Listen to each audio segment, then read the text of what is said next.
ಇನ್ನು ಸರ್ಕಾರಿ ಶಾಲೆಗಳಲ್ಲಿ ಆಂಗ್ಲ ಮಾಧ್ಯಮ ಆರಂಭ ವಿಚಾರ ಚಂಪಾ ಹೇಳಿಕೆಗೆ ಸಿಎಂ ಕುಮಾರಸ್ವಾಮಿ ಅವರು ಫುಲ್ ಗರಂ ಆಗಿದ್ದಾರೆ. ಚಂಪಾ ಅವರ ಮೊಮ್ಮಕ್ಕಳು ಯಾವ ಶಾಲೆಯಲ್ಲಿ ಓದ್ತಾ ಇದ್ದಾರೆ ಅಂತ ಪ್ರಶ್ನೆ ಮಾಡಿದ್ದಾರೆ. ಸರ್ಕಾರಿ ಶಾಲೆಯಲ್ಲಿ ಇಂಗ್ಲಿಷ್ ಕನ್ನಡ ವಿಚಾರದಲ್ಲಿ ಇದೀಗ ಆಂಗ್ಲ ಮಾಧ್ಯಮ ಆರಂಭ ವಿಚಾರ. ಚಂಪಾ ಅವರ ಮೊಮ್ಮಕ್ಕಳು ಯಾವ ಶಾಲೆಯಲ್ಲಿ ಓದ್ತಿದ್ದಾರೆ ಅಂತ ಪ್ರಶ್ನೆ ಮಾಡಿದ್ರು. ಚಂಪಾ ಅವರ ಹೇಳಿಕೆಗೆ ಸಿಎಂ ಕುಮಾರಸ್ವಾಮಿ ಫುಲ್ ಗರಂ ಆಗಿರೋದು. ಚಂಪಾ ತಮ್ಮ ಲಿಮಿಟ್ ಅನ್ನ ಮೀರಿ ಮಾತನಾಡಬಾರದು, ಎಲ್ಲದಕ್ಕೂ ಒಂದು ಮಿತಿ ಅಂತ ಇರುತ್ತೆ, ಅದನ್ನ ದಾಟಿ ಮಾತನಾಡಬಾರದು. ಅವರು ಮೈತ್ರಿ ಸರ್ಕಾರ ಮಾಡುವಾಗ ಚಂಪಾ ಅವ್ರನ್ನ ನಾವು ಕೇಳಿ ಏನ್ ಮಾಡಿಲ್ಲ, ನಮ್ಮ ನಿರ್ಧಾರ ಅದು. ಹಿರಿಯ ಸಾಹಿತಿ ಚಂಪಾ ಹೇಳಿಕೆಗೆ ಅವರು ಹೇಳಿಕೆಯನ್ನ ಈ ರೀತಿಯಾಗಿ ತಿರುಗೇಟನ್ನ ಕೊಟ್ಟಿದ್ದಾರೆ.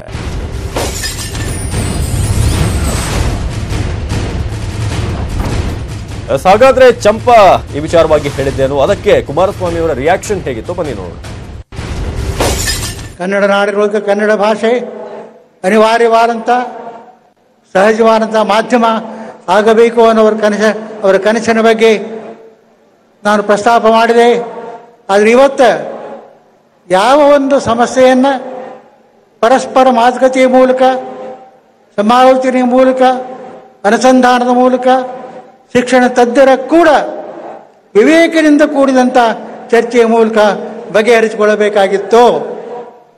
ಆ ಸಮಸ್ಯೆಯ ಬಗ್ಗೆ ನಮ್ಮ ಶ್ರೀ ಎಚ್ ಡಿ ಕುಮಾರಸ್ವಾಮಿ ನೇತೃತ್ವದ ಮೈತ್ರಿ ಸರ್ಕಾರ ಸ್ವಲ್ಪ ಅವಸರದಿಂದ ದಿಢೀರ್ ಅನ್ನೋ ರೀತಿಯೊಳಗೆ ಒಂದು ನಿರ್ಧಾರವನ್ನು ತಗೊಂಡಿದ್ದಕ್ಕೆ ನಮಗೆ ಬಹಳ ಆಘಾತ ಆಗೈತಿ.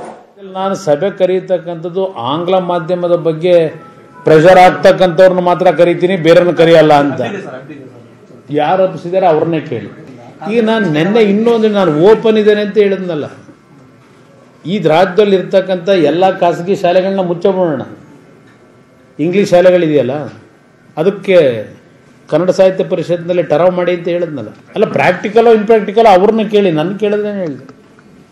ಈಗೇನು ಕನ್ನಡ ಭಾಷೆ ಉಳಿಸ್ಬೇಕು ಅಂತ ಏನು ಈಗ ಒಂದು ಕೂಗೆಬ್ಬಿಸ್ಕೊಂಡು ಹೊರಟಿದಾರಲ್ಲ, ನಾನು ಅಲ್ಲಿ ಯಾರಿಗೂ ಮುಜುಗರ ಮಾಡ್ಲಿಕ್ಕೆ ಹೋಗಿಲ್ಲ. ಇದ್ರ ಬಗ್ಗೆ ಈಗ ಚಂಪಾ ಅವ್ರನ್ನೇ ಕೇಳಲಿಕ್ಕೆ ಬಯಸ್ತೀನಪ್ಪ. ಅವ್ರ ಮೊಮ್ಮಕ್ಕಳನ್ನ ಯಾವ ಶಾಲೆಯಲ್ಲಿ ಓದಿಸ್ತಾ ಇದ್ದಾರೆ ಅನ್ನೋದನ್ನ ಸಾರ್ವಜನಿಕರ ಮುಂದೆ ಇಟ್ಟುಬಿಡಲಿ. ಏನು ನಾನು ಹೇಳೋದು ಅದೇ, ನಮ್ಮ ಭಾಷೆ ನಾವು ಉಳಿಸ್ಕೊಳ್ಳೇಬೇಕು. ನಾನು ಸ್ಪಷ್ಟವಾಗಿ ಹೇಳಿದ್ದೀನಿ, ನನ್ನ ಭಾಷೆಗೆ ಧಕ್ಕೆ ಬರಲಿಕ್ಕೆ ಈ ಸರ್ಕಾರದಲ್ಲಿ ಅವಕಾಶ ಕೊಡಲ್ಲ.